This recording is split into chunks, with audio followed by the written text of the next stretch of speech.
Zumi, zumi, zumi, kumpul, kumpul, kumpul.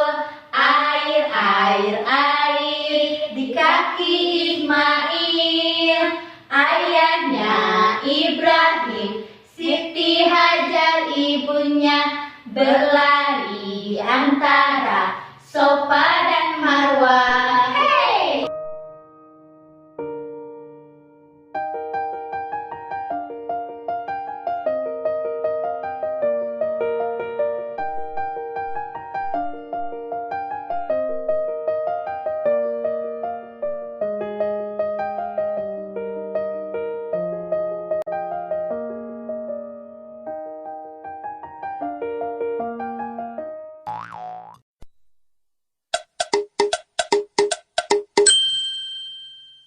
Assalamualaikum warahmatullahi wabarakatuh.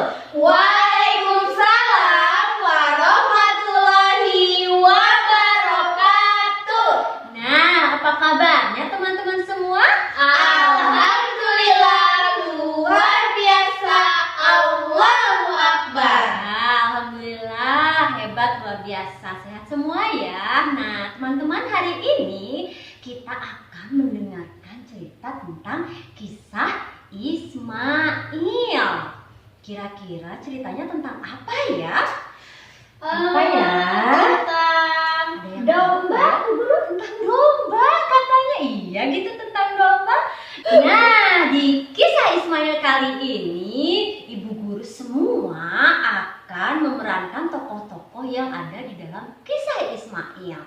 Ibu dia sebagai Ibrahim, Ibu Nena sebagai Siti Hajar, dan Ibu Desi sebagai Ismail kecil. Nah, penasaran kan bagaimana ceritanya? Yuk kita simak bersama kisah tentang Ismail. Teman-teman, ada yang tahu tidak siapa sih Ismail itu? Ismail adalah putra dari Nabi Ibrahim dari Siti Hajar. Atas perintah Allah, Nabi Ibrahim meninggalkan Siti Hajar dan Ismail di lembah tandus yang bernama Faran atau sekarang dikenal dengan nama Mekah. Siti Hajar adalah wanita yang sangat saleh. Saat pembekalnya habis dan Ismail kecil terus menangis, Siti Hajar terus bersabar dan terus berdoa kepada Allah Subhanahu wa Ta'ala.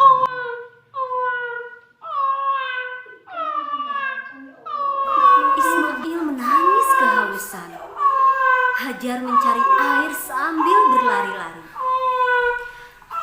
Siti Hajar berlari-lari dari Bukit Sofa ke Bukit Marwah.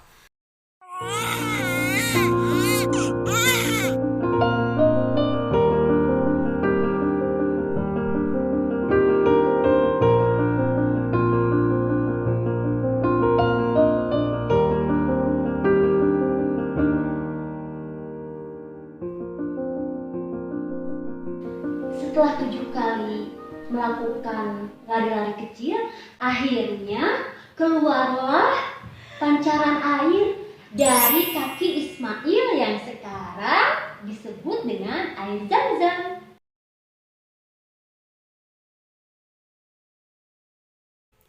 Akhirnya Ismail tumbuh dan besar dengan didikan Siti Hajar yang luar biasa sehingga Ismail menjadi anak yang sangat soleh.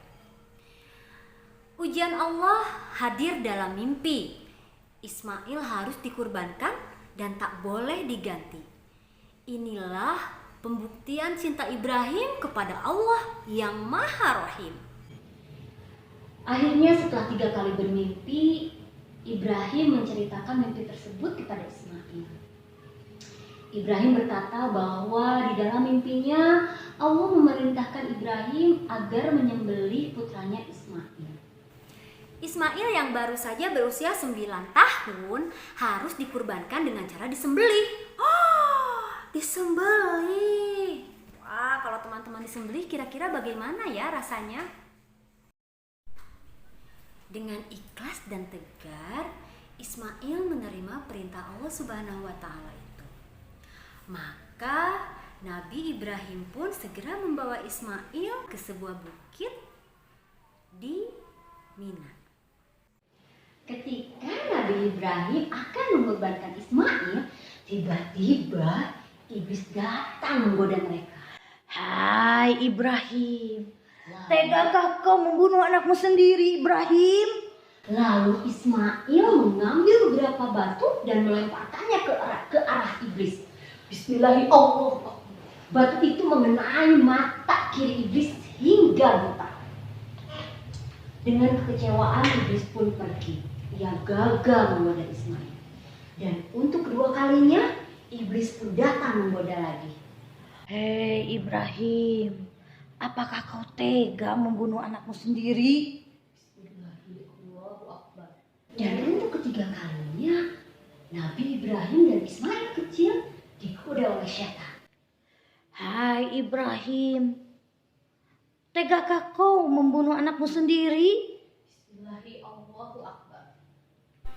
Perintah pengorbanan Ismail semata-mata untuk menguji ketaatan Nabi Ibrahim dan Ismail. Atas seizin Allah Subhanahu wa Ta'ala, kemudian pedang itu tiba-tiba mendadak tumpul, teman-teman. Sehingga Nabi Ibrahim sama sekali tidak bisa menyembelih Ismail meskipun sudah berkali-kali. Padahal pedang itu sangat tajam dan bisa mudah membelah batu dengan sekali tebasan.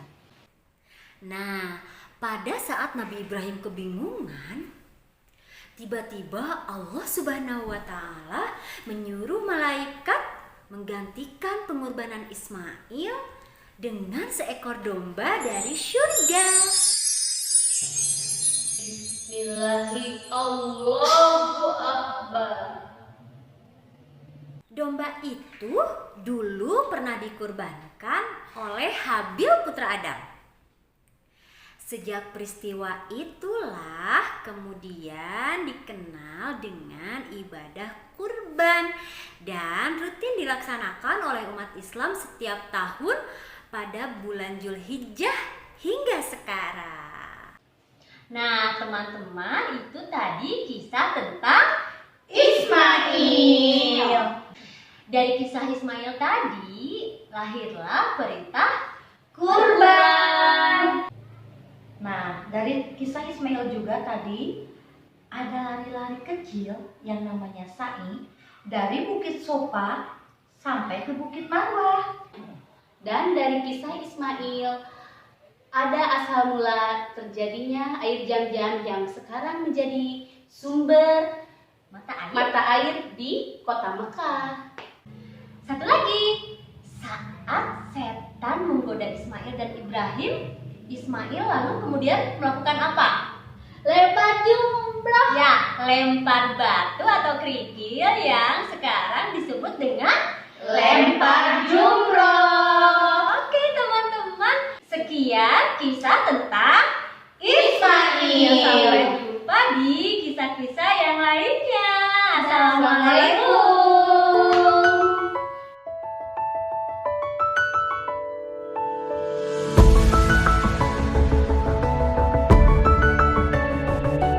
Bila banyak masalah hidupmu, ku harap dirimu tak usah mengeluh.